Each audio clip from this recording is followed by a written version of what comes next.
agora no início do ano, começando a leitura, e eu falei, cara, tem algo precioso aqui que Deus falou no meu coração que eu queria repartir com vocês. Porque nesse momento de início de ano, é comum a gente fazer as novas metas, né? É isso que a gente faz. O Mano até falou sobre isso, né? Plantar.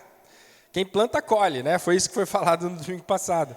E o Mano mostrou aqui que, de fato, a gente vem e planta as coisas. E nesse momento agora de novo ano e de reinício das coisas todas, é comum a gente se adaptar, vamos dizer assim, ou pegar o embalo desse movimento e tentar recomeçar coisas dentro de nós, na nossa própria rotina, né? No nosso, às vezes é parar de fazer coisas, né? Às vezes é deixar alguns hábitos de lado, às vezes é começar rotinas novas, rotinas quaisquer que elas sejam, né? De esporte, uma rotina diferente no trabalho, uma motivação diferente de se ajustar aqui numa agenda ou com a família, né? Com os filhos. Eu sempre aproveito, ainda que seja só uma mudança de um dia, né? Quarta para uma quinta, no fim das contas, né? Mas a gente gosta lá em casa de, vamos pensar coisas, aproveitar isso, né? Vamos ser didáticos aqui com o nosso próprio tempo, com a nossa própria motivação e aproveitar essa virada de ano para mudar algumas coisas, tomar algumas decisões, né? E eu fiz várias decisões. O meu tempo com as crianças, claro, eu quero investir, agora elas estão chegando num momento crucial ali de alguns aspectos da educação, então preciso focar. A música, por exemplo, seria uma vergonha, né, se lá em casa falhasse a questão musical, né? Valeu. Meu pai até hoje brinca comigo assim, por que tu não fala alemão direito, não aprendeu alemão, mas quem falava alemão lá em casa era ele, né? Ele que tinha que ser o responsável. Então, eu não quero, daqui a 10, 15 anos, falar assim, vocês não estão tocando violão? A culpa seria minha, né? Então, por exemplo, o tempo com as crianças, nessa questão mais educacional, né, focar em algumas coisas, a saúde, né, o corpo, assim, eu fui bem no ano passado sobre academia, né, comecei, né, que era uma coisa que eu nunca tinha feito na vida, agora eu preciso fortalecer isso, as decisões alimentares, né, que a gente vai fazendo, assim, a gente quer ficar mais saudável, quer ficar melhor, quer preparar algumas coisas assim ali em casa, né. Eu percebi que nessas férias, eu preciso ficar mais quieto. Eu falei assim, cara, eu quero esse ano falar menos. Estou falando muito. Agora eu não posso, né?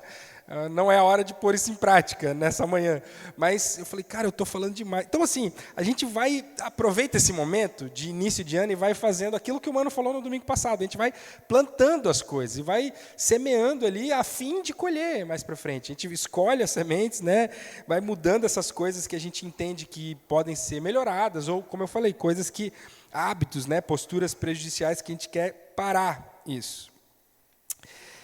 Agora, deixa eu fazer uma pergunta simples e honesta para vocês. O que nós fazemos quando nós falhamos nesses propósitos?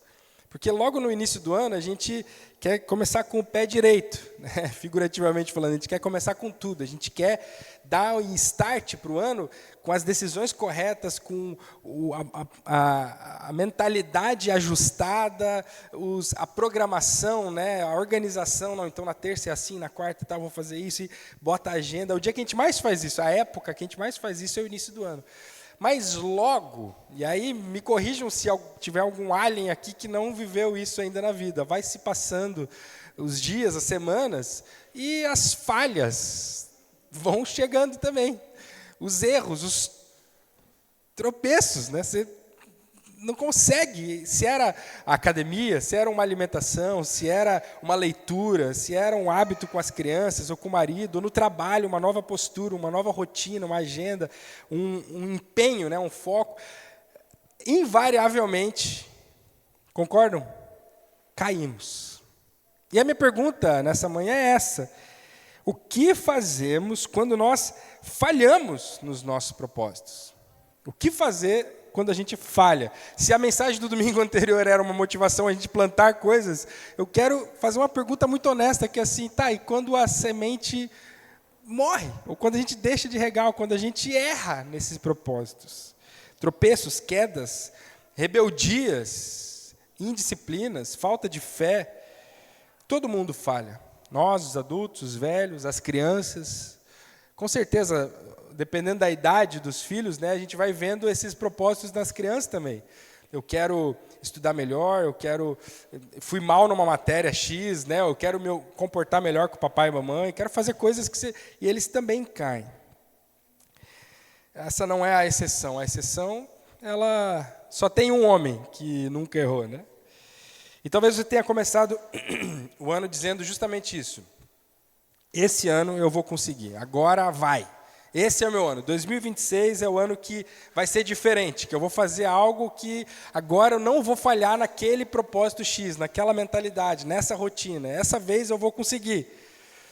E aí você talvez olha para o passado e pensa assim, puxa, mas teve coisas que eu decidia no passado e falhei. O Mano falou sobre isso, né? Algumas coisas, a corrida, né, foi uma que, por conta da saúde,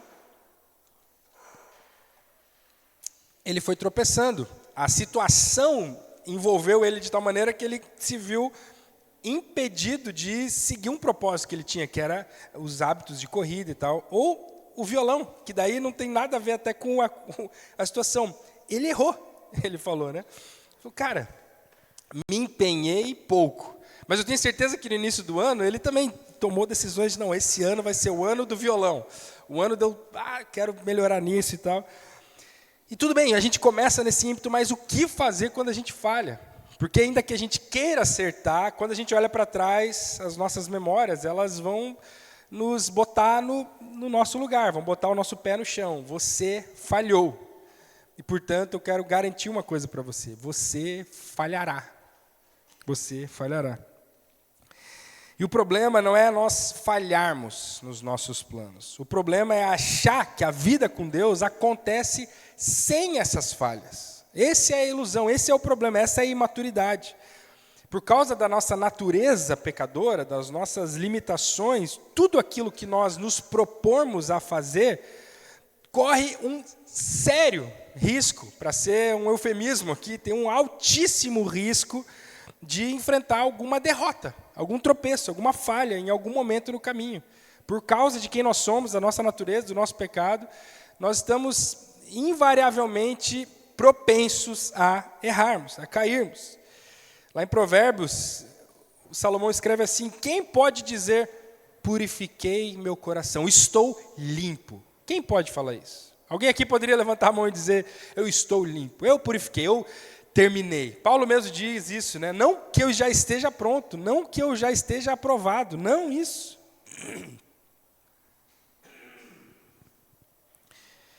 Praticamente todas as minhas novas decisões desse ano, elas são requentadas. São decisões parecidas com a do violão, talvez, de falar assim, Tarão, esse ano eu quero agora melhorar isso. Esse ano eu vou então aumentar isso, porque as minhas decisões, elas falharam. Elas não deram 100%. Eu não tive êxito em tudo que eu decidi. E, para falar a verdade, eu não tive êxito pleno em nada que eu decidi. Nada do que eu me propus a fazer, eu fiz perfeitamente. Então, a grande pergunta não é se nós vamos falhar.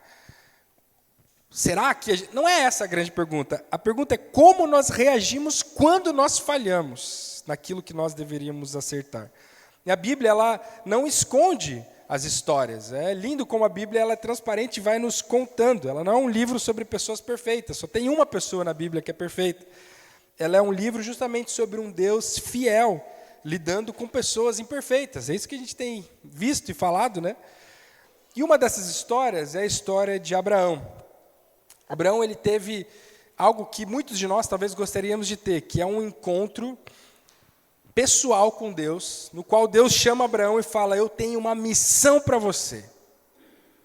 Talvez, se eu te perguntar agora, qual que é a missão de Deus pessoal para a tua vida? Talvez você não pudesse dizer, porque são várias, e você vai falar, não, eu sou um discípulo de Jesus, eu quero me parecer com ele, eu quero testemunhar para outras pessoas, mas Abraão era uma pessoa diferente, porque Deus se revelou para Abraão e falou assim, ei, Abraão, eu quero que você faça essa coisa específica aqui, um chamado claro, uma promessa direta de Deus, uma visão bem definida daquilo que Deus queria que Abraão fizesse.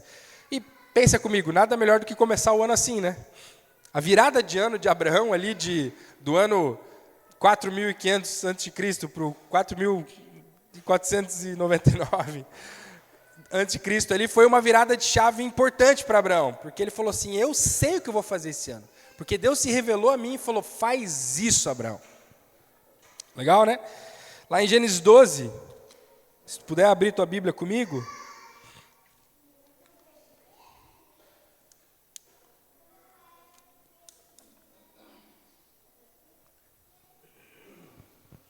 Gênesis 12. Diz assim, então o Senhor Deus disse a Abraão, versículo 1, então o Senhor disse a Abraão, saia da tua terra, do meio dos teus parentes e da casa do teu pai, e vá para a terra que eu lhe mostrarei.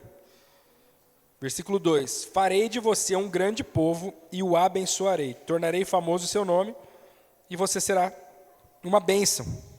3, abençoarei os que te abençoarem e amaldiçoarei os que te amaldiçoarem. E por meio de você, todos os povos da terra serão abençoados. Olha esse chamado. Imagina, Alberto, imagina, seu Hélio, imagina você se encontrar com Deus e Deus falar, Luciano, eu tenho um chamado para você, eu tenho algo específico. Eu quero que você viva algo específico. Sai desse lugar, vai para tal lugar, eu vou te abençoar, eu vou te dar uma descendência, e toda a terra vai ser abençoada por esse propósito, por essa semente que você está plantando. Vamos junto? Lógico, claro. Abraão tinha algo muito claro ali. Mas um chamado claro e específico, como esse que Abraão recebeu, não produz uma caminhada perfeita. Não tem a ver com o chamado, a perfeição. Não tem a ver com você ter entendido, não tem a ver com os propósitos que você fez, não tem a ver com essa decisão, porque Abraão tinha o chamado perfeito, claro, específico de Deus, e um chamado honroso, ele vai abençoar a terra inteira. Eu estou falando de coisas grandes para você, Abraão. Vamos junto. E claro, Abraão começou com o pé direito, falou, eu saio da minha terra, eu saio da casa dos meus parentes, eu abandono tudo isso aqui e eu te sigo, Deus. Claro que eu quero esse propósito. Amém. Vamos juntos e tal, quero ser um vencedor, quero ter uma história digna de ser contada, eu quero que esse ano as pessoas falem, Abraão abençoou a terra inteira, Abraão transformou a história, a humanidade, claro que eu quero isso. Quem não quer um propósito desse, que mude vidas, a tua, de todo mundo, de toda a terra? Aí no versículo 10, diz assim, Abraão fez isso, né? Ele começou com o pé direito, ele falou, eu vou, esse é meu ano, o ano que eu vou ser o Abraão da promessa, o Abraão que faz as coisas. Houve fome naquela terra, e Abraão vai, tá? Abraão vai e chega. Nos próximos versículos, Abraão vai e chega na terra prometida. Pronto, é isso. Era o que Deus tinha pedido para ele fazer, ele vai lá e chega. Mas aí houve fome naquela terra. Teve um problema. E Abraão desceu ao Egito para viver ali algum tempo, pois a fome era rigorosa. Confesso que já fico com o pé atrás aqui com essa decisão de Abraão, de sair da terra que Deus falou, vai para esse lugar. Aí deu fome, ele, mas aqui aí deu fome, né? Eu vou ter que ir para outra terra. Agora, quando estava chegando ao Egito, disse a Sarai, sua mulher, a esposa dele, bem sei que você é bonita. Quando os egípcios a virem, dirão, essa é a mulher dele, é a esposa dele, e me matarão. Não, mas calma. Lembra o que Deus se revelou para ele? Falou assim, Abraão, meu filho, eu tenho um propósito para você esse ano. Esse ano é o ano do propósito. Quero que você viva algo incrível. De você vai sair milhares de pessoas. Eu vou abençoar a terra inteira. Você vai ter muitos descendentes e tal. Vamos junto, vamos junto. Claro, Abraão olhou para o propósito, plantou essa semente e falou, vamos para frente. Mas aí passa alguns versículos, ele pensa assim, a minha mulher é bonita, eles vão querer pegar minha mulher, e o que eles vão fazer? Eles vão me matar. Mas o propósito era ele abençoar a terra inteira. Como é que ele vai abençoar a terra inteira morto? Claro, Abraão não creu. A verdade é essa, Abraão duvidou. Eu não sei se Deus é tão poderoso assim para me fazer aguentar aqui esse momento com os egípcios aqui. Provavelmente eu vou morrer. E aquele propósito, aquele início de ano, vamos dizer assim, poderoso de Abraão ali, esse passo de fé que ele dá, abandonando tudo, falando, essa vai ser diferente, esse ano vai ser diferente, a minha agenda é diferente. Eu abandonei tudo aquilo, eu estou focado agora, eu saio de tudo e já se perdeu. Porque a falta de fé de Abraão já é vista aqui poucos versículos depois. Abraão poderia ter muito bem falado assim, a gente vai para o Egito, a gente vai para qualquer lugar, e eu quero ver, ai daquele que se levantar contra mim. Por quê? Eu tenho um propósito, eu tenho um chamado. Não. Aí no 16, versículo 1 diz assim, não, antes, a ação, isso aqui é gerado uma ação, inclusive, que Deus se revela ali para as pessoas, do Egito, e Abraão é liberto por causa da graça de Deus. Mesmo com a sua falha, mesmo com o seu tropeço, mesmo com o seu erro, Deus aparece ali e liberta. Ele vai lá, pune o faraó, pune a corte do Egito, eles começam a ter doenças, e aí, o que está acontecendo? E aí é revelado que essa mulher, que agora os egípcios tinham possuído, era a esposa de Abraão, e não a irmã dele, como ele tinha mentido que é. E aí Abraão vai lá e fala, desculpa, eu menti, porque achei que vocês iam me matar. E aí o faraó vai lá, providencia que para com isso, né? Você abandone a esposa dele, deixe que ele vá. Mas o erro de Abraão aqui poderia ter feito com que Deus talvez falasse assim, Abraão, agora, eu falei para você que você ia ter descendentes, lembra que eu te falei? Você ia abençoar toda a terra, que você ia vir aqui para Canaã, e daqui você ia ter descendentes, e daqui você ia abençoar toda a terra. Aí o que você fez? Você foi lá para o Egito, e ainda mentiu, porque não confiou que eu ia te dar descendentes, porque achou que eles iam te matar. Então, acabou. Foi bom, você me cumpriu um pouco do propósito, mas acabou. Foi isso que Deus fez? Graças a Deus que não. Aí no 16... Abraão está vivendo a sua vida ali, e um pouquinho antes Deus aparece de novo a Abraão e diz assim, não tenha medo, Abraão, eu sou o seu escudo, grande será a sua recompensa. E Abraão fala, mas eu não tenho herdeiro, Senhor. E Deus fala assim, não, eu vou te dar o herdeiro, fica tranquilo, eu vou te dar o herdeiro. E aí no 16 diz assim, ora, Sarai, mulher de Abraão, não lhe dera nenhum filho. Como tinha uma serva egípcia chamada Agar, disse a Abraão, já que o Senhor me impediu de ter filhos, possua a minha serva. Talvez eu possa formar família por meio dela. E Abraão atendeu a proposta de Sara. Ele pensou assim, talvez Deus quer que eu tenha minha descendência através da serva da minha esposa, através da Agar, dessa mulher. E não da Sara. Mas a promessa de Deus não era essa. A promessa de Deus era para Abraão e Sara, que eles teriam filhos. E Abraão claramente duvidou, mais uma vez. Ele vai lá e tropeça, sente medo, tenta ajudar Deus, tenta dar uma forcinha para Deus. E aí, quantas vezes eu olho para essa história e me vejo fazendo isso? Deus quer que eu faça isso. O objetivo que Deus chamou para o meu cuidado com os filhos, para o pastoreio da igreja, para o meu relacionamento com a Suzy, é A, B, C, é assim que eu tenho que fazer, esse é o meu propósito, é assim que a Bíblia ensina. Mas tantas vezes parece que eu não vejo as coisas acontecendo, não avança, e aí eu faço o que Abraão fez e o que todos nós fazemos, eu caio, eu tropeço, eu erro, eu duvido, eu não creio. Eu acho que talvez se eu dá uma ajudinha para Deus. Talvez ele não percebeu que tem Agar aqui. Talvez ele não percebeu que Sara é estéril.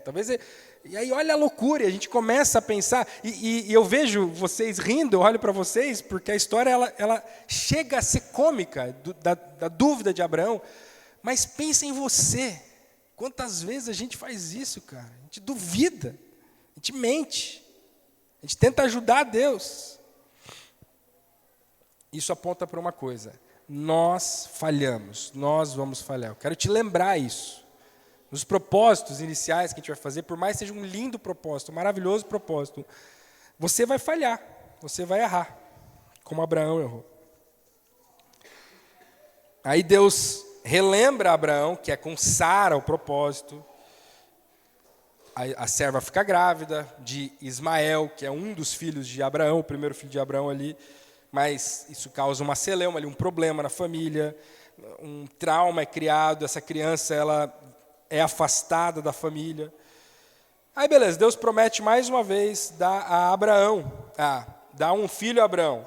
Ele até fala no capítulo 17, ele fala assim, lá no 17:17, permite que Ismael seja meu herdeiro. Agora já foi, Deus. Já errei aqui. Permite que Ismael seja meu herdeiro. E Deus disse, não. Sara, sua mulher, que vai te dar um filho. Eu vou estabelecer a minha aliança com Isaque, com outro filho. Não é com Ismael. Quase que, mais uma vez, se lá naquele primeiro erro de Abraão com os egípcios, Deus poderia ter falado, cara, agora você errou. Talvez aqui, Abraão está oferecendo para Deus uma saída, falando assim, tá, eu errei de novo, Deus, é verdade. Mas não dá para daqui a gente já... Vamos agora já seguir daqui, entendeu? Desse erro aqui. A gente faz já está aí a criança, já nasceu Ismael. Tu não quer me dar filhos? Não era isso? Uns herdeiros, e tu é abençoado. Vamos, entendeu, Deus? Vamos. E Deus fala, não, cara. Eu não vou te abandonar, mas eu também não vou ceder aos teus desejos. Mas aí no versículo 20, segue a história de Abraão, ele segue sem filhos. Aí no versículo 20, Abraão parte dali para um outro lugar, para uma outra região lá, de Cádiz, Sur, Negueb, enfim, ele vai para outro lugar, e aí ele chega lá, nesse lugar, e aí ele fala assim, Sara, ela tinha 89 anos aqui, tá? Sara, você é muito bonita. E você sabe o que acontece com pessoas bonitas, elas se casam com homens poderosos. Aqui nesse contexto que a gente está, o que eles vão fazer? Eles vão me matar. Então, vamos mais uma vez falar que você é minha irmã, porque daí eu até posso ganhar alguns agrados aqui, né? Porque é minha irmã, eles vão querer me agradar, e eu sobrevivo. E Deus, lá nessa história toda, falando, ei, mas eu falei que você ia ter filho, cara. Como é que você está com medo de morrer? Abraão, mais uma vez, cai. Ele erra de novo. Veja, a Bíblia ela não tenta proteger a imagem de Abraão aqui, ela mostra tudo. E a primeira coisa que eu queria te lembrar é isso, não seja iludido em pensar que só você vai conseguir atingir os objetivos que você está colocando, esses propósitos, sem falhar. Só você vai ser esse perfeito que pelas próprias forças. Não. As derrotas, elas vão acontecer. Nos propósitos que nós fazemos, nessa caminhada, nessa jornada, a derrota faz parte. Faz parte. As falhas fazem parte. Agora, na derrota, surge a graça. Aliás, a derrota, ela exige a graça. Ela demanda a graça de Deus. Porque a derrota, ela revela algumas coisas importantes sobre nós. Primeiro, que nós falhamos. A derrota, quando a gente erra, quando Abraão errou, quando você erra, quando você tropeça, quando você não consegue aquele objetivo, quando nós, como pessoas, desistimos de coisas, mentimos, tentamos dar o jeitinho. Isso revela algo muito importante sobre nós. Nós somos maus mesmo. Nós somos falhos, nós somos limitados. Nós falhamos por natureza. Ela revela isso, ela expõe as nossas limitações, a fragilidade que nós temos do nosso caráter, da nossa vida. Segundo, ela pode revelar uma frustração exagerada. Quando a gente se depara com a derrota, outra coisa que ela pode revelar, primeiro é isso, que nós caímos por quê? Somos falhos. A segunda coisa é que ela revela que nós, às vezes, ficamos mais frustrados com a derrota do que deveríamos ou poderíamos, porque nós tínhamos realmente uma expectativa de que nós não iríamos cair. Existia uma ilusão que se eu me organizasse bem, se eu tivesse disciplina, se eu tivesse força de vontade, se agora dessa vez eu fizesse tudo certinho e conseguisse manter o devocional e o tempo com a família e no trabalho, fazer isso, e agora, tá tudo certo, depender, eu vou conseguir. E aí quando você cai, isso te frustra mais do que deveria, porque você realmente acreditou, se iludiu por um momento que daria para chegar perfeito no final da jornada. E por fim, a derrota, ela nos apresenta algo que é maravilhoso, que é o que a gente cantou aqui, a graça. A graça. Ela nos conduz a algo extremamente precioso, que transformou todas as nossas vidas. Um encontro com a graça de Deus.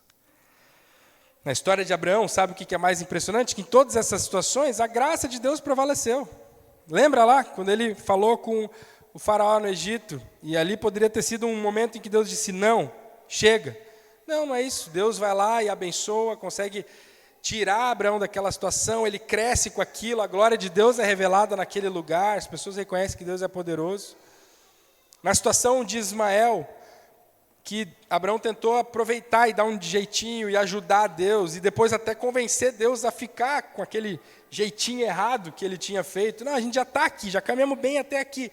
Bem, vamos daqui para frente, Deus. E Deus fala, não, não é assim, você precisa aprender que eu sou santo, que a minha palavra não volta. Eu vou abençoar Ismael, ele vai se encontrar com a graça. Não vou pôr um fim aqui. Mais uma vez, um erro repetido de Abraão, quando ele vai em outro povo e faz a mesma mentira de falar que Sara, sua irmã, para não ser morto, porque ele tinha medo que pudesse morrer, mesmo que Deus tivesse dito, você vai ter muitos filhos e vai ser uma grande nação, e ele teve falta de fé, não creu, foi rebelde. Mais uma vez ali Deus poderia ter falado, tá, agora deu, Abraão, chega, cara. Tu não aprende nunca. E veja, Deus não fala isso. Deus não diz, chega, não dá mais, eu não aguento, Abraão. Abraão, deixa eu falar um negócio, você perdeu a sua promessa. Acabou. Aquilo que eu tinha dito, acabou. É isso que acontece? Não. O que acontece? A gente tem crianças aqui, né? E agora a gente já saiu da fase que a Lili está começando a andar. Mas já a gente vai entrar de novo nessa fase. A gente tem vários gravidinhos aí, né? Bebezinhos novos, né? E a criança cai quando ela está aprendendo a andar, não é verdade? Que pai que no tropeço da criança falou assim, quer saber, você nunca mais vai andar agora também. Deu. Não quero mais saber. Não aprendeu a andar? Eu te falei, é assim, é um depois. Não dou, não acabou. Ou na bicicleta. Caiu? Tá bom, chega de bicicleta para você. Ou aprendendo a comer, aprendendo a falar, aprendendo a ler. Tá, a gente está falando de criança ainda, mas aí aprendendo a se relacionar uns com os outros, aprendendo a ser fiel à sua esposa, aprendendo a ser generoso com as pessoas ao seu redor, aprendendo a manter disciplina de leitura bíblica, de devocional, de oração, aprendendo a servir. E aí você tropeça e cai. Qual que é a postura? Deixa eu falar, a de Deus não é essa. Deu, acabou, chega. Ponto final para você. Graças a Deus não é essa. A postura de Deus é a graça dele. É a graça, é a misericórdia dele, é a razão de nós não sermos consumidos, diz o texto. Falei com o Felipe, a gente estava pensando nas músicas, tem uma música de criança que eu gosto, que é, eu não sei toda ela, mas tem uma parte que é, se eu caio, ele me levanta, e a gente faz, se eu caio, ele me levanta, se eu caio. Às vezes é bom a gente cantar e ver isso, né, na prática, assim, se eu caio. Tem aquela outra música que eu lembrei da Soul Guedes, né, recaio em tua graça, recaio de novo em teu amor. Recaio. A promessa de Deus, ela nunca esteve nas mãos de Abraão. Nunca esteve na mão de Abraão. Não é Abraão, está aqui. Nunca foi sobre isso. A promessa está nas mãos de Deus. Sempre esteve no controle, como a gente cantou hoje, nas mãos de Deus. Essa é uma graça que ela não apenas perdoa. Perdoe. Bom, é uma graça que nos capacita, nos amadurece, nos levanta e nos faz caminhar melhor. Os discípulos de Jesus, eles se encontram sempre com essa relação entre a própria queda, a própria falha, as próprias vulnerabilidades e a graça de Deus, que vai fazendo com que eles sejam cada vez melhores. É por isso que nós crescemos, porque Deus está lá, a graça de Deus está lá. Queridos, o problema não é falhar. Não é esse o maior problema, falhar, cair, errar, desistir por um tempo, se rebelar. Tudo isso é errado, e tudo isso vai trazer consequências. Mas veja, o problema não é nem esse, o verdadeiro problema é outro. É tentar viver os propósitos de Deus, as decisões que você vai tomando ao longo da sua vida, o que a Bíblia te ensina, sem depender dessa graça de Deus. Julgando possível atingir esse nível de perfeição, esses êxitos subsequentes assim, pelas próprias forças, pela própria organização, pelas próprias decisões. A grande ilusão de um novo projeto não é o sucesso em si, porque talvez você possa daí olhar de uma outra maneira e dizer assim, tá, então tu está querendo me dizer que sempre vai dar errado? Não é isso. Não é que sempre vai dar errado. A ilusão não é essa, não é pensar que, então eu nem começo, porque tu está me dizendo que sempre vai dar errado. Não, é que você sempre vai tropeçar. Nenhum homem chegou no final da história dizendo, bom, fiz tudo certo, fiz o que podia e consegui chegar até aqui, porque de fato nunca falhei. Não é isso que todos eles chegam dizendo, graças a Deus, porque em meio às minhas falhas, eu cheguei até aqui, cheguei no final. Paulo lá em Romanos diz, a lei veio para que aumentasse a ofensa, mas onde aumentou o pecado, aumentou muito mais ainda a graça. Quando eu vi a mensagem do Mano e estava aqui, lendo agora no início do ano de novo, sobre Abraão, a história dele, eu pensei, cara, Abraão errou tanto, cara, tanto.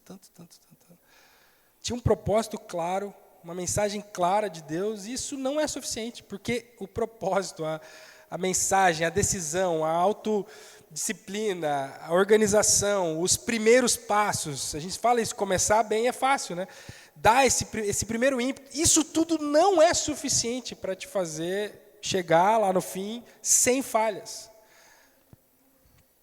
É uma ilusão pensar que a gente vai caminhar sem errar. Agora, quando a gente erra, a gente é deparado com a graça. A graça de Deus, ela vai lá e nos perdoa, e nos ajuda, nos faz levantar, nos habilita a crescermos, a melhorarmos.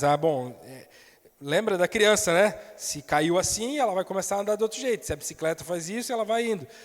Não é o abandono que faz com que ela cresça, é justamente o recomeçar. Essa graça que perdoa, que ensina, que vai. E aí vai saindo da criança que está aprendendo a andar, a falar, a comer, a alfabetizar, e vai sendo educada, e vai recebendo graça, e vai olhando para nós, para as nossas vidas, e deixando essa ilustração mais infantil e pensando em nós, nos nossos tropeços, nossos erros, em como a graça nos levantando, nos fortalecendo, é o que vai nos fazendo crescer, melhorar, avançar. Agora tem um aspecto lindo sobre a graça, que essa graça que Deus vai derramando no nosso passado, conforme a gente vai errando, ela vai nos dando robustez, força, aumentando a nossa fé para o futuro. Porque, veja, se você tropeça e cai, e alguém vai lá e estende a mão, fala, não, pode levantar, e você tropeça e cai de novo, e alguém estende a mão, e pode levantar, e você vai indo. Em algum momento você vai começar a ter força para o quê? Para andar. Porque você sabe que se você cair, você não vai ser desamparado e abandonado. Você vai ter alguém ali te amparando justamente, te dando graça e te moldando, te aperfeiçoando. Não é por aqui, é por ali e tal. Eu estou junto, tá? A gente está junto aqui. Abraão, ei, vem comigo. Eu te chamei aí desse lugar, aí de Ur, para te fazer um povo, mas eu sei que você não está pronto. Eu te chamei aí, você vai vir para cá, aí você vai para o Egito, sim. Não, eu sei, mas é que vem cá, volta aqui do Egito. É que aí você vai mentir, sim, é que mentir não é bom, não, confia mais em mim, eu preciso que você confie em mim, eu te perdoo, eu te ajudo. Veja, eu sou poderoso, eu posso fazer o faraó mudar de ideia, eu posso fazer aquilo. Não, mas é que aí eu vou e faço o meu jeitinho e deito com a serva da minha esposa para tentar te ajudar. Não, eu sei, Abraão, você ainda não aprendeu a andar, eu sei, vem cá, eu estou contigo, eu não desisti, aí que a minha graça está aumentando ainda mais, onde abundou o pecado, está superabundando mais ainda a graça, ela está aumentando, sim, eu sei, eu vou cuidar de Ismael, está tudo bem, eu vou abençoar ele. Não, mas é que tu não sabe, não, eu sei que tu não confia em mim. Vem cá, eu quero te contar uma coisa, inclusive, aí tem uma história que eu acho linda, que é quando Deus chama Abraão para contar que ele vai destruir uma cidade. E Abraão fala assim, não dá para ter graça lá não. Pensa a história de Abraão. Deus, eu já errei tanto, eu estou vendo. Se essas pessoas, se não tiver pessoas arrependidas o suficiente, não destrói elas. Deus fala, tudo bem. Tá, mas e aí Abraão e Deus começam a ter uma conversa de amigos ali, que vai mostrando esse coração de Abraão confiando em Deus, começando a ver que esse Deus com quem eu estou me relacionando, eu posso confiar que Ele é um Deus gracioso, é um Deus que caminha, que me ajuda, que me apoia, está disposto a compartilhar os planos comigo. E essa graça, nas nossas derrotas, vai nos dando força, robustez. Eu caio, e aí a graça vem, eu falo, não, tá, consigo avançar mais. Depois de muitos tropeços, de muitos recomeços, de muita graça.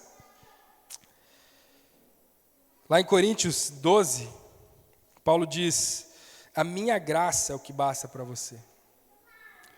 Porque o poder se aperfeiçoa na fraqueza. De boa vontade, pois mais me gloria... Deixa eu ler na NVI. Coríntios 12, 9. 2 Coríntios.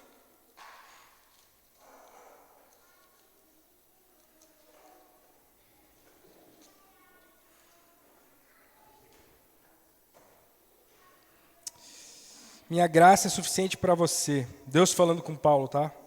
Pois o meu poder se aperfeiçoa na fraqueza. Olha só. O poder de Deus é aperfeiçoado onde? Na fraqueza. Porque eu me gloriarei mais ainda, alegremente em minhas fraquezas, para que o poder de Cristo repouse em mim.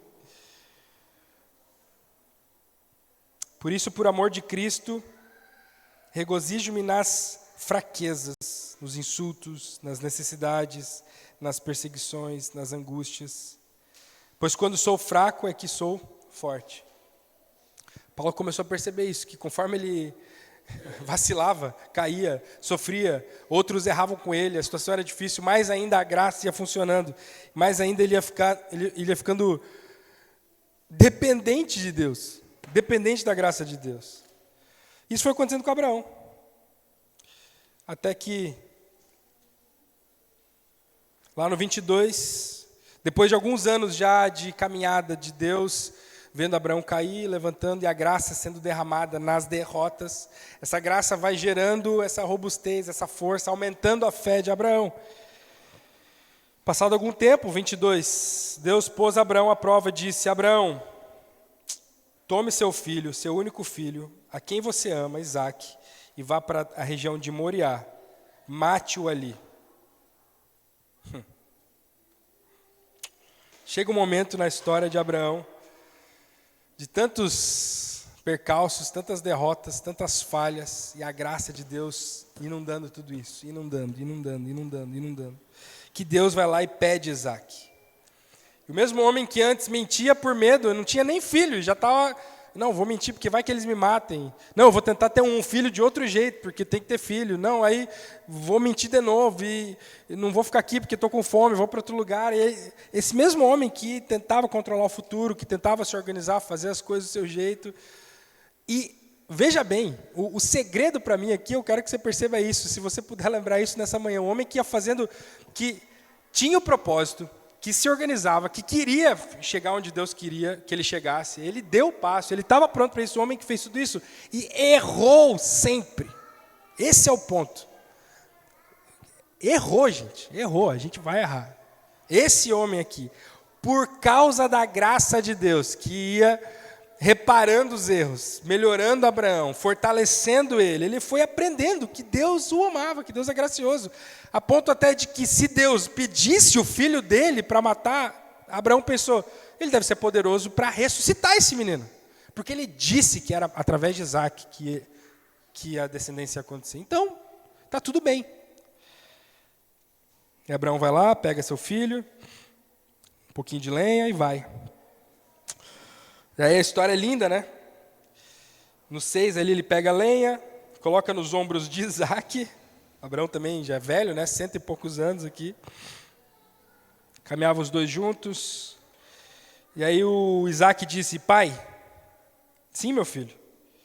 Está aqui a brasa, a lenha, o fogo, né? A lenha, está aqui a faca, está tudo aqui. Mas cadê o cordeiro mesmo? Para a gente sacrificar. Eu estou vendo que está tudo certinho aqui, mas aí o que vai morrer não achei. Justamente cadê o cordeiro que a gente vai matar? E aí Abraão disse, Deus há de prover o cordeiro, meu filho. Ele vai lá, prende Isaac. Isso deve ter sido uma das grandes cenas da história da humanidade. Abraão amarrando seu filho. Cara, esse filho que ele mentiu para ter, cara. Que ele tentou dar jeitinho para ter. Que ele se rebelou, falou assim, eu vou mentir, dizer que ela é minha irmã, porque eu estou com medo de morrer, deles me matarem. E essa promessa que Deus, eu quero chegar no propósito, eu quero a vitória, eu quero ter uma história digna de ser contada. Mas eu não confio em Deus. Esse Abraão, cara, que é você e eu, que erra, mas que é alcançado pela graça, reiteradas vezes. Amarra o filho dele, sem jeitinho, sem dar um nó falso. Não pega uma faca de mentira, de brincadeira, põe a lenha ali e mata o filho dele. Na cabeça de Abraão, Abraão matou o filho dele. Ele ergue aquela faca e ele fala, eu matei meu filho. É isso, acabou. E aí Deus fala, ei, a história digna de ser contada, o propósito que você fez, que Deus te chamou para viver, seja ele pequeno, seja ele grande, seja ele uma mudança de rotina, seja ele algo profundo que você tem que fazer na sua família, nos seus filhos ou na sua esposa, ou um hábito, um vício que você tem que largar, decisões importantes que você está borbulhando aí talvez na tua cabeça agora, nesse início de ano, que é o que acontece com a gente, isso aí é lindo, e todos nós vamos viver, e a gente tem que viver, e Abraão viveu. Mas eu quero te lembrar que você vai errar, você vai tropeçar, e você talvez já tropeçou. Talvez já nesses 11 dias de 2026, algum propósito teu já vacilou, resbalou, já caiu por terra. E você pode ser tentado a se frustrar mais do que você deve, pensando, julgando justamente que faltou disciplina, faltou organização, faltou isso. Ei, talvez faltou mesmo, talvez você precisa melhorar, pede ajuda, a gente está aqui para isso, para se ajudar. Mas a frustração tem muito mais a ver com um senso de autojustiça, de autopiedade, de força, de autodisciplina, que não é assim que os grandes homens da Bíblia viveram. Quando você errar, e você vai errar, recai na graça, abraça o perdão de Deus, lembra que é na tua fraqueza, a glória, o poder de Deus é fortalecido, Deus é mais glorificado. Aprende com isso, recebe o perdão, levanta, como a gente ensina as crianças, aprenda com as crianças, levanta, fala assim, eu caio, ele me levanta, e é isso, e vai caminhando, porque um dia sim, todos nós teremos grandes histórias para contar, daquilo que Deus fez na nossa vida. E aí sim, você vai chegar no final, seja desse mês, desse ano, da sua vida, de um relacionamento, de uma empresa, de um propósito que você fez, você vai poder falar com muita tranquilidade, graças a Deus mesmo, porque eu sei que eu errei, eu sei que eu vou errar, eu não quero que nunca pareça que tem a ver comigo, porque se dependesse de mim, eu sou pior que Abraão, mas graças a Deus, a minha fé foi sendo aumentada. E aí vai chegar os momentos em que nós teremos testemunhos dignos de serem contados, como Abraão teve, histórias lindas, testemunhos, relacionamentos lindos, conversões, algo que você fez que foi transformador na sua família, nos seus filhos, no seu trabalho. Amém? Deus, eu te agradeço porque a Bíblia ela é muito transparente em contar para nós sobre as falhas do teu povo, dos teus filhos. A gente se engana só por ignorar, Deus, o que está escrito aqui. Mas se a gente se propõe a, francamente, olhar para os nossos irmãos da fé do passado, a gente vai ver que todos, sem exceção, erraram, falharam, te desobedeceram, se rebelaram, duvidaram, não creram, desistiram, abandonaram o Senhor, não confiaram na tua bondade, no teu poder. Deus, que não haja hipócritas aqui no nosso meio, e mais do que isso, o meu problema não é nem com a hipocrisia que possa sair de uma máscara, mas é da tristeza e solidão que acontece no coração de alguém quando julga, Deus, que conseguiria vencer sozinho. Que se ilude e supõe, e quando recai, se martiriza ou desiste. Deus, que aqui na nossa igreja, no nosso povo aqui, Deus, as pessoas não sejam dessas que retrocedem, que olham para trás e que desistem, não. Porque as falhas, elas vão acontecer. Mas que nós possamos, sim, ser o povo da graça. O povo que se abraça na convicção de que Tu é um Deus que começou a boa obra e é fiel e justo para terminar, levar a cabo, cumprir ela. A promessa é Tua, é o Senhor quem decidiu nos amar quando nós ainda éramos maus, é o Senhor quem tem dado esses sonhos para nós, como igreja, como família, como indivíduos, homens e mulheres. Queremos todos, sim, ter histórias dignas de serem contadas, testemunhos impactantes, como os de Abraão. Deus, que possamos nos apegar na Tua graça nas derrotas também, Deus, para que isso vá fortalecendo, Deus, a nossa fé, que a gente vá se lembrando que há um Deus maior, há um Deus poderoso, há um Deus que nos ama. Em nome de Jesus. Amém?